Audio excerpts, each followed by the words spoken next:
నమస్తే welcome to our channel నేను miss సిరి జనసేనకి గాజు గ్లాసు తలనొప్పి తెర వెనక జగన్మోహన్ రెడ్డి భారీ స్కెచ్చా సో ఈ అంశాన్ని మనకి తెలియపరచడానికి మనతో పాటు ఉన్నారు ప్రముఖ సీనియర్ జర్నలిస్ట్ డివిఎస్ గారు నమస్కారం సార్ నమస్తే సార్ ఇప్పుడు చూస్తుంటే జనసేనకి గాజు గ్లాస్ ఏదైతే గుర్తుందో దాన్ని ఫ్రీ చేయడం వల్ల దాని వెనకాల జగన్మోహన్ రెడ్డి గారి స్కెచ్ ఉందని చెప్పేసి మనకు వార్తలు వస్తున్నాయి అందులో వాస్తవం ఉందంటారు స్కెచ్ అంటావేంటి కుట్ర ఓకే కుట్ర అనాల్సిందంటారు మహా కుట్ర గ్రేటర్ కాన్స్పిరసీ ఎందుకంటే గ్లాస్ సింబల్ అంటేనే ఇవాళ భయపడుతున్నారు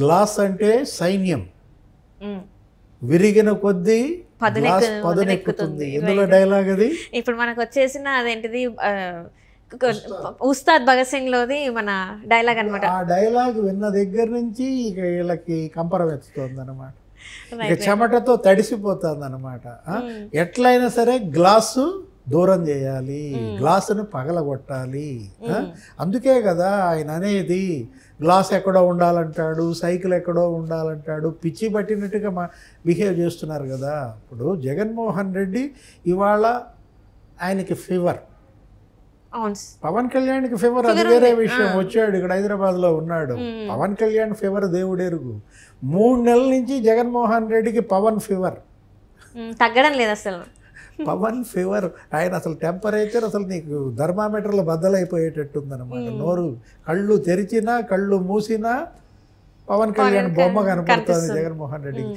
ఎట్టి పరిస్థితుల్లో పిఠాపురంలో పవన్ కళ్యాణ్ని ఓడించాలి ఎంత బడ్జెట్ 300 కోట్లు చాలా 500 కోట్లైనా సరే అతను గెలవడానికి వీల్లేదు కొనేయండి పిఠాపురం మొత్తం డంప్ చేయండి ఎట్టి పరిస్థితుల్లో పవన్ కళ్యాణ్ అసెంబ్లీలోకి రావడానికి లేదు టార్గెట్ పిఠాపురం మనం నిన్నటిదాకా చూసాం ఇప్పుడేంటి అసలు గ్లాసు సింబలే లేకుండా చేయాలి దాని మీద కోర్టులో కేసు లేపిస్తాడు కేంద్ర ఎన్నికల సంఘం పైన ఒత్తిడి తెస్తాడు గ్లాసు అంటే అంత భయపడుతున్నాడు అనమాట అదేదో ప్రజా రాష్ట్రీయ కాంగ్రెస్ పార్టీ అంట వాళ్ళు వేశారు ఏంటి ఎన్నికల సంఘానికి విజ్ఞప్తి గాజు గ్లాసు గుర్తు మాకే కేటాయించాలి అని చెప్పి ఏదో రాసినట్టున్నారు ఇప్పుడు జనసేన గుర్తు ఎత్తుకుపోవాలా దొంగిలించాలా అని పుట్టింది వీళ్ళందరికీ కూడా ఎవరిదా ప్రజా రాష్ట్రీయ కాంగ్రెస్ పార్టీ అతను ఎవరో శ్రీనివాస్ రాజమండ్రి అడ్వకేట్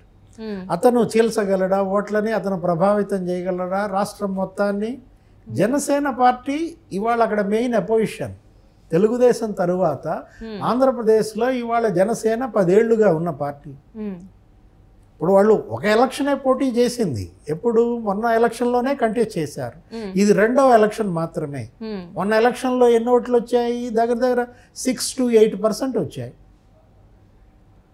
నీకు మొన్న జనసేనకి వాళ్ళు ఏంటి అటు సిపిఎం సిపిఐ బిఎస్పితో పొత్తు పెట్టుకున్నారు ట్రయాంగులర్ ఫైట్ నడిచింది తెలుగుదేశం ఎవరితో పొత్తులో లేకుండా పోటీ చేసింది వైసీపీ బీజేపీ సపరేట్గా పోటీ చేసిన దీంట్లో ఈయన ఈ 3 పార్టీలతో పొత్తు పెట్టుకుని జనసేన వెళ్తే జనసేనకే 6% ఓట్లు వచ్చాయి నీకు కాకపోతే పవన్ కళ్యాణ్ 2 చోట్ల ఓడిపోవచ్చు కానీ ఈ 5 ఏళ్లలో జనసేన బాగా బలపడింది ఆయనకు ఉన్నటువంటి 6% ఓట్లు ఆన్ యావరేజ్ స్టేట్ మొత్తం మీద చూసుకుంటే 15%కి పెరిగిందని స్థానిక సంస్థల్లో చూసాం మనం కొన్ని ప్యాకేజెస్లో అసలు 20-25% ఓట్లు కూడా ఉన్నాయి ఎక్కడ గోదావరిలో ఈస్ట్ గోదావరి వెస్ట్ గోదావరి ఆయన బెల్ట్ మనం చూసిన దీంట్లో ఉత్తరాంధ్రలో మరి 20% ఓట్లు ఉన్నటువంటి జనసేనకి గాజు గ్లాస్ గుర్తు ఇవ్వాలా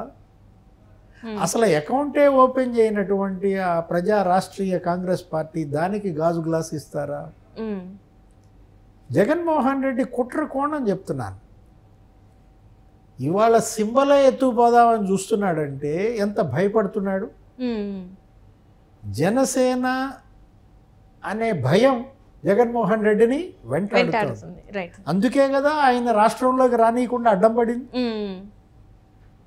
ఆయన రాష్ట్రంలోకి రానియకపోతే పవన్ కళ్యాణ్ ఏం చేశాడు? రోడ్డుకి అడ్డంగా పడుకున్నాడు.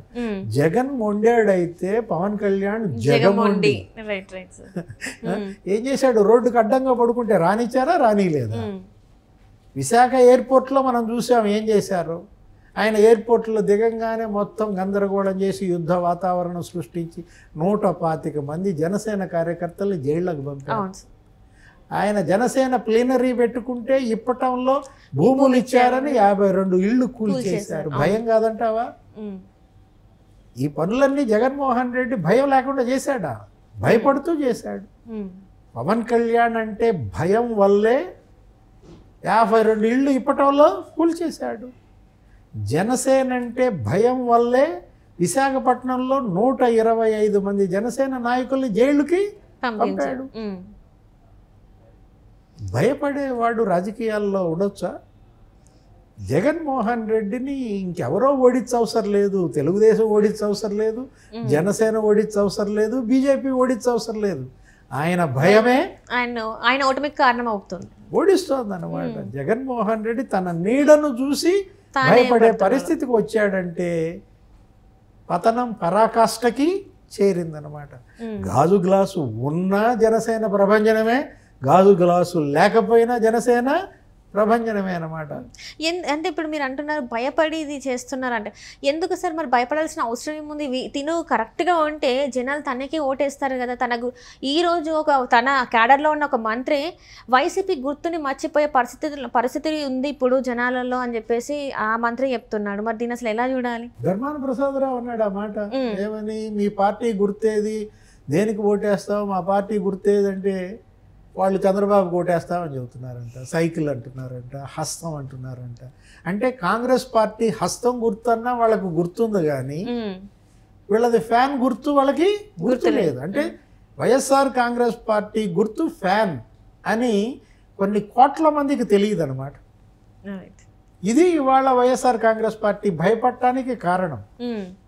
వాళ్ళ గుర్తు ప్రజలకు తెలియదు కాబట్టే ఆ గుర్తుని అన్ని చోట్ల వేశారు. ఆ రంగులు ఎక్కడ చూసినా బులుగు రంగులే. భయం ఎక్కడ చూసినా జగన్ బొమ్మలే. జనం మర్చిపోతారనే భయం. పిల్లల బ్యాగుల మీద అయ్యే, పిల్లల షూస్ మీద అయ్యే, బుక్స్ మీద అయ్యే, చివరికి ఆసుపత్రిలో రోగులకు ఇచ్చేటువంటి ఓపీ స్లిప్పుల మీద జగన్ ఫోటోలే కదా. సర్వే రాళ్ళు, భూమిలో పాతే సర్వే రాళ్ల మీద కూడా జగన్ బొమ్మలు. అంటే ఏంటి? భయం అన్నమాట. తనని మర్చిపోతారు, తన గుర్తుని మర్చిపోతారు, తన పార్టీని మర్చిపోతారనే భయం ఇవాళ జగన్మోహన్ రెడ్డిలో ఉంది కాబట్టే ఇంత ప్రజాధనం దుర్వినియోగం అన్నమాట. ఇవాళ ఎవరిని కదిలించినా సైకిల్ అంటున్నారు, ఎవరిని కదిలించినా జనసేన అంటున్నారు, గ్లాస్ సింబల్ అంటున్నారు. ఆ కక్షతో ఆ ఫ్రస్ట్రేషన్తోనే జగన్మోహన్ రెడ్డి ఏమంటున్నాడు? సైకిల్ ఇంటి బయట ఉంటుంది, గ్లాసు సింకులో ఉంటుంది. ఎంత అక్కసు ఆ మాటల్లో, ఎంత కక్ష! అంటే ఒక రకంగా సైకిల్కి గాజు గ్లాస్కి పబ్లిసిటీ ఇస్తోంది జగన్మోహన్ రెడ్డి గారు.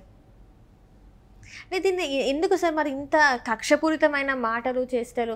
అదేదో ముందు నుంచి ఈ 5 సంవత్సరాలలో జనాల మధ్య నుండి వాళ్ళ సమస్యలు తెలుసుకుంటే ఈరోజు ఇంత బాధ ఉండేది కాదనుకుంటా కదా సార్. వైఫల్యాలు, అడుగడుగున వైఫల్యాలు. ఇచ్చిన హామీలు నిలబెట్టుకోలేకపోయాడు, తను చేయలేకపోయాడు. తన చేతగానితనం ఇవాళ ప్రజల్లో ఇవాళ ప్రశ్నకు గురవుతోంది. తను అసమర్థుడు అనేది ప్రజల్లోకి బలంగా వెళ్ళింది. ఈ వైఫల్యాల నుంచి బయటపడటం చేతగాకే ఇక విధ్వంసాలకి, ఈ హింసకు దిగుతున్నాడు అనమాట. దొంగ ఓట్లు లక్షల్లో చేర్చాడు. ఏ విధంగా అయినా సరే ప్రజల్లో విద్వేషాలు రెచ్చగొడుతున్నాడు, కుల చిచ్చు రగిలిస్తున్నాడు.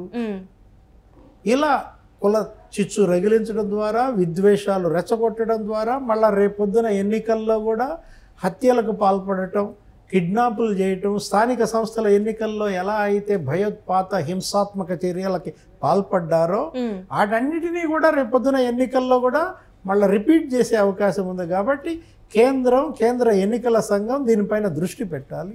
ఆంధ్రప్రదేశ్లో జరుగుతున్న పరిణామాలపైన ఒక డేగ కన్ను